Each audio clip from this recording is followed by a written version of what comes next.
मोमिनो, तुम पर रोजे फर्ज किए गए हैं जिस तरह तुमसे पहले लोगों पर फर्ज किए गए थे, ताकि तुम परहेजगार बनो। रोजों के दिन गिनती के चंद रोज हैं, तो जो शख्स तुम में से बीमार हो या सफर में हो तो दूसरे दिनों में रोजों का शुमार पूरा कर ले।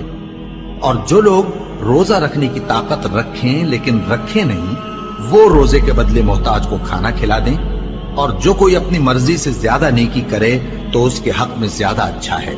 और अगर समझो तो रोजा रखना ही तुम्हारे हक में बेहतर है। रोजों का महीना रमजान का महीना है, जिसमें कुरान अव्वल नाजिल हुआ, जो लोगों का रहनुमा है और जिसमें हिदायत की खुली निशानियां हैं और जो हक व बातिल को अलग अलग करने वाला है। तो जो कोई तुम में से इस महीने में मौजूद हो, चाहिए कि पूरे महीने के रोजे रखे, और जो बीमार हो या सफर में हो तो दूसरे दिनों में रोजे रखकर उनका शुमार पूरा कर ले। अल्लाह तुम्हारे हक में आसानी चाहता है और सख्ती नहीं चाहता।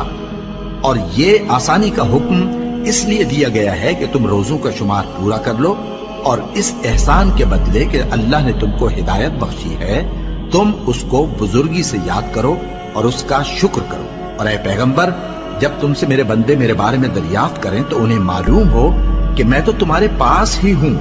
जब कोई पुकारने वाला मुझे पुकारता है तो मैं उसकी दुआ कबूल करता हूं।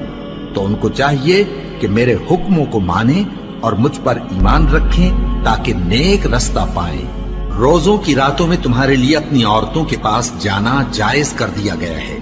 वो तुम्हारी पोशाक हैं और तुम उनकी पोशाक हो। अल्लाह को मालूम है कि तुम उनके पास जाने से अपने हक में खयानत करते थे, सो उसने तुम पर मेहरबानी की और तुम्हारी हरकत से दरगुजर फरमाई। तो अब तुमको इख्तियार है कि उनसे मुबाशरत करो। और अल्लाह ने जो चीज तुम्हारे लिए लिख रखी है, यानी औलाद, उसको अल्लाह से तलब करो और खाओ और पियो, यहां तक कि सुबह की सफेद धारी रात की सियाह धारी से अलग नजर आने लगे। फिर रोजा रखकर रात तक पूरा करो।